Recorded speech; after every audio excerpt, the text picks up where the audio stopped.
바로 이 목포에서 그 아까 중요한 역할을 했다는 거죠요. 정지 장군도 여기에서 그 수군 활동을 했습니다. 해도 부원수로. 정지 장군은 이쪽 사람들을 잘 아는 거죠. 예, 여기 나주 사람이니까요. 그래가지고 그때 공민왕한테 그 다음에 우왕한테 계속해서 해군은 창설해 주라. 그러면 내가 청해를 하겠다. 바다를 깨끗하게 하겠다. 라고 해가지고 나중에 해도 원수까지 되죠. 그래가지고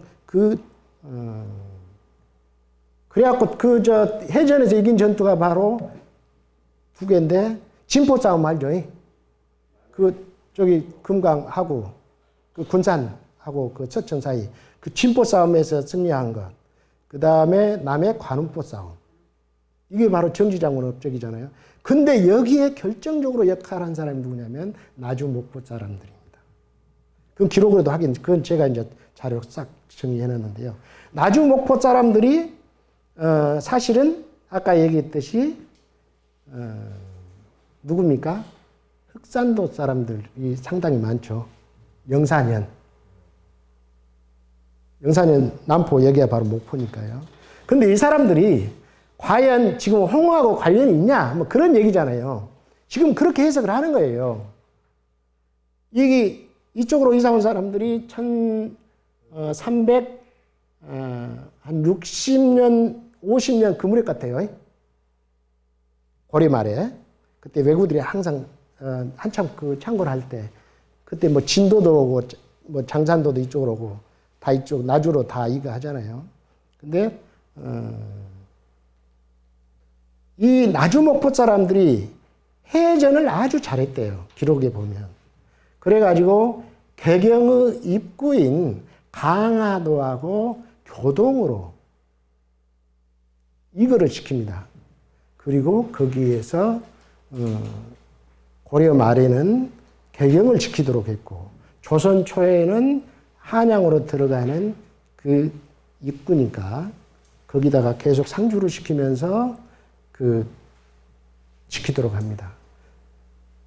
그랬는데 조선에 들어와가지고 왜구들이 이제 세종 때 돼가지고 그 평정이 되니까 그 나주목포 사람들이라고 하는 이 전라도 서남해안 사람들을 거기다가 데려갈 때는 처음에는 분전이라고 하는 거 있잖아요.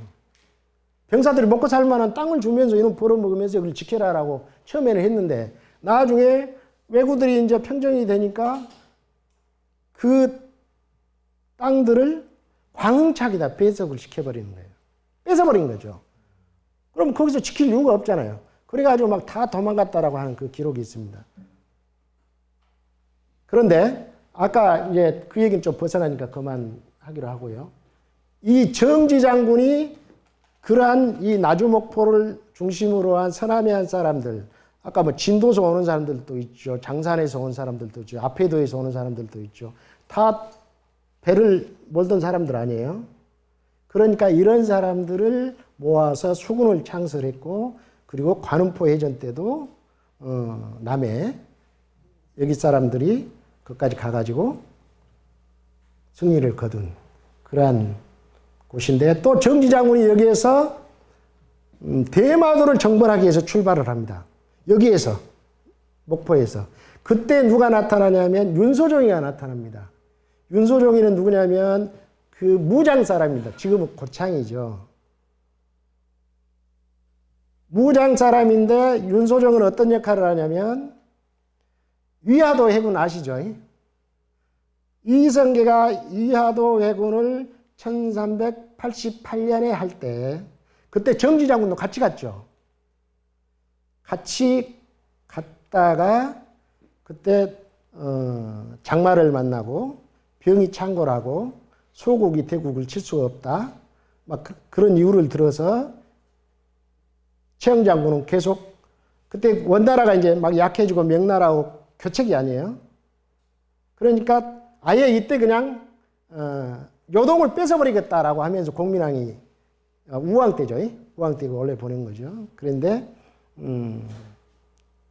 아예 그냥 싸우다 죽으나 다시 되돌아와서 반역을 하나 똑같은 일이다라고 해가지고 되돌아오는데 그 개경의 바깥쪽에 진을 치고 있을 때 윤소종이 정지 장군을 찾아왔습니다. 이성계를 만나게 해달라. 그러면서 편지를 써왔는데 곽광제이라고 하는 편지를 윤소정이가 써왔는데 무슨 내용이냐면 지금의 우왕은 고려 왕씨, 왕손이 아니다는 거예요. 공민왕은 자식이 아니다. 진짜 왕이 아니다는 거죠. 그런 내용과 그 다음에 그래서 다시 왕씨로 바꾸고 역성혁명을 결국에는 해야 된다라고 하는 그 편지를 보여주면서 이성계를 만나게 해달라 해서 정지 장군이 만나게 해주죠. 그래가지고 어떻게 됐든지 이성계 장군이 이제 최영 장군 없애고 또 우왕도 폐하고 창왕을 잠시 올렸다가 또 공양왕으로 이제 왕씨 옷으로 올리죠. 그랬다가 이제 결국에는 스스로 이제 역성혁명을 하게 되는데 그 역할을 했습니다. 근데 이제 이게 뭐하고도 관련되냐면 나중에 정지 장군이 고려 말에 이 삼도가 외구 밥이 되었을 때 여기에서 구출해낸 3인방이 바로 최영 장군, 이성계, 정지 장군입니다. 이 삼남이 외구 밥이 될 정도로 아주 심각했다라고 하는 이야기를 하면서 정지가 그런 공이 큰 사람이에요. 그러니까 어떻게 보면 이성계의 라이벌입니다. 그래가지고 정지 장군을 이 반란을 일으키라고 했다라고 해가지고 죽이려고 그랬죠. 그래가지고 청주 감옥에다가 가뒀죠. 정지 장군이 나는 아까 그 곽광전을 윤소정이가 가져왔을 때 역성혁명을 출발시킨 사람이 나다는 거죠. 그런데 내가 반란을 일으킬 이유가 없다라고 하면서 나는 이러한 뜻을 하늘이 안다 라고 하면서 항변을 했는데 사형을 내일 집행하려고 하는데 뭔 일이 일어났습니까? 그 사형 집행하기 전날 저녁에 폭우가 내려가지고 청주 감옥이 떠밀려가 버렸습니다. 그래가지고 정지 장군이 목숨을 찾았죠. 그래가지고 이제 다시 이제 복권이 됐는데 그래갖고 나중에 개성 지금으로 말하면 개성 부산간 시장 그 벼슬을 얻었는데 이제 병이 그런 과정에 짙어져서 죽었다고 하는 거죠. 근데 이제 그런 정지와 관련된 그 역사가 있고요. 정지 장군 관련된 돌려보세요. 이 정지 장군이 입었다고 하는 갑옷 아시죠? 지금 광주 민속박물관에 있습니다. 이게 하동정 씨가 가지고 있다고 기증을 했다고 합니다. 그 다음에 망월동이가 정지 장군 묘가 있죠. 그 다음에 나주목과 관련된 또 역사가 있는데요. 아까 그 주원장이 이야기했죠. 주원장이가 1368년도에 명나라를 건국하죠. 그리고 명나라를 건국하고 이 사실을 고려에 알려야죠. 우리한테 조공을 바쳐라. 그 사신선을 보내는데 그 사신선이 어디로 들어온 줄 압니까? 몰라요? 안 봤습니까? 그 사신선이 어디로 들어오냐면 곡하포로 들어옵니다. 곡하포는 어디냐면 바로 회진이죠, 회진. 회진이나 목포나 똑같죠. 첫 번째만 곡하포로 들어왔다라고 하는 그 기록이 있습니다. 그리고 그 사신의 이름은 누구냐면 설사입니다. 설사가 몇 차례 이제 그 이후로도 들어오고요. 그리고 주원장이 계속해서 고려에 말을 바치라고 한다고 그랬죠. 우리나라에서도 계속 말을 가지고 명나라로 가기도 합니다. 남경으로. 10여 차례 그 기록이 있습니다. 그 기록이 있는데 나중에는 나주목포로 들어왔다라고 하는 그 기록이 있습니다. 금성일기 기록에 보면요. 뭐가요? 상당히 멀리, 예. 멀리 돌아서. 아, 멀리 돌아서요. 지금 그래서 그 생각은 또 말하려면 복잡해지는데. 남경이 어디에 있습니까? 항주만 안쪽에 있는 거죠. 남경. 그러니까 상해 아래쪽이잖아요. 상해, 그가 절강성이죠. 절강성과 이 우리 이쪽 흑산도, 그 다음에 이 영산과 입구하고는 엄청 가깝습니다. 가깝다는 이야기는 뭐냐면, 거리상으로는 뒤꿈치니까 엄청 먼 것 같지만, 바닷물이 봄철에는 0.5에서 6노트 그 사이로 항주만 앞에서 흑산도 방향으로 물이 흐릅니다. 봄철에. 5월달에요. 그리고 겨울철이 되면 한류가 세지면서 흑산도에서 그 항주만 절강성 앞으로 물이 거꾸로 흐릅니다. 그러니까 봄철에 거기서 올라오는 거죠. 5월달에. 그냥 옛날에는 아까 말씀드렸듯이 물 따라 다니는 거죠. 옛날 돛담배들은. 그리고 바람하고요. 남동풍 불 때, 봄바람 불 때. 그리고 가을철에 내려가는 거고요. 그래서 주원장의 사신패가 첫 번째로 1369년도에 들어오거든요. 그래가지고 한 30년 동안 열 몇 차례 나주목포로 들어옵니다. 그리고 말을 싣고 여기서 출발하기도 하고요. 우리나라에서 뭐 성준덕이가 출발하기도 하는데, 성준덕이는 왜 주원장이한테 가냐면 1368년도에 명나라 건국했다고 했잖아요. 그때 무슨 일이 있었냐면 북경을 점령을 합니다. 주원장이. 원나라에 도망가는 거죠. 이제 몽골로. 그때 장령공주라고 하는 공주가 있는데 원나라 노왕한테 시집을 갔습니다. 그런데 그 원나라가 도망갈 때 장령공주가 북경에서 행방불명이 돼버린 거예요. 그러니까 공민왕이 아까 말한 성준덕을 주원장이한테 보내가지고 장령공주를 좀 찾아달라라고 하는 부탁을 하게 됩니다. 공민왕의 조카입니다. 장령공주는. 그러니까 찾아가지고 주원장이 고려로 보내는데 장령공주가 어디로 들어오냐면 바로 목포로 들어옵니다. 나주목포로. 그러니까 여기 나주목포로 들어오니까 여기서 막 잔치를 하고 하면서 여기에서 나래로서 맞이를 해가지고 서울로 갔다라고 하는 그런 기록이 있거든요. 이런 것이 바로 목포고요. 그 다음에 명나라 아까 설사 얘기했죠. 설상공이라고도 하는데요. 그 다음에 제주도를 출항하는 항구가 여기입니다. 제주도가 1105년, 숙종 10년에 탐라국에서 탐라군으로 격하가 되죠. 그리고 나주에 편입을 시킵니다. 1105년에. 그러니까 제주도 가는 관리들이 어디서 출발하겠어요? 나주에서 출발하죠. 어디서 출발합니까? 나주 목포에서 출발합니다. 언제까지 가냐면 제가 쭉 그 기록을 살펴보니까 1430년대까지 고려사를 기록하는 그 무렵까지 이 나주 목포에서 제주 가는 배가 출항을 합니다.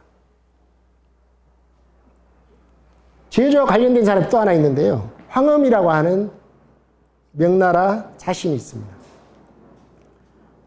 황엄이라는 사람은 명나라 사신인데 나주에 내려오는데 왜 내려오냐면 제주도 법화사에 있는 삼존불상이 원나라에서 만들어줬대요. 원나라 뒤를 이어받은 명나라가 이제 그 삼존불상을 욕심내는 거죠. 그래가지고 황엄을 파견시켜가지고 이 불상을 가져오게 합니다. 그런데 이 나주 목포에 왔는데 그 내용을 미리 알고, 그때가 태종 때입니다. 태종 때 이 황엄이 제주도를 가려고 하는 것은 이유가 따로 있다. 우리나라를 염탐하려고 한다. 그러니까 제주도를 못 들어가게 미리 뱃사람들을 목포에서 출발시켜가지고 그 불상을 가져오게 합니다. 그러니까 제주도 가면 제일 중요한 건 뭐가 있어요? 말이 있죠, 말. 지금 북쪽 원나라하고 싸우고 그런데 제일 필요한 것이 중국에서 말이잖아요. 그래서 말을 지금 보호하려고 미리 그냥 여기서 출항을 시켜가지고 불상을 가져오게 하거든요. 근데 와서 보니까 아니 이미 갔다는 거예요. 배가 출발했다. 그러니까 황엄이 여기에서 기다리면서 무슨 일을 하냐면 앙안바위에다가 이 구리못을 박습니다. 압승한다고. 길을 누른다는 이야기죠. 거기다 구리못을 박습니다. 그리고 태종 같은 경우는 이 한 11차례 황엄이 우리나라에 사실은 오는데요. 황엄이 뭐 도사 그런 멋이 있었던가 봐요. 그래갖고 이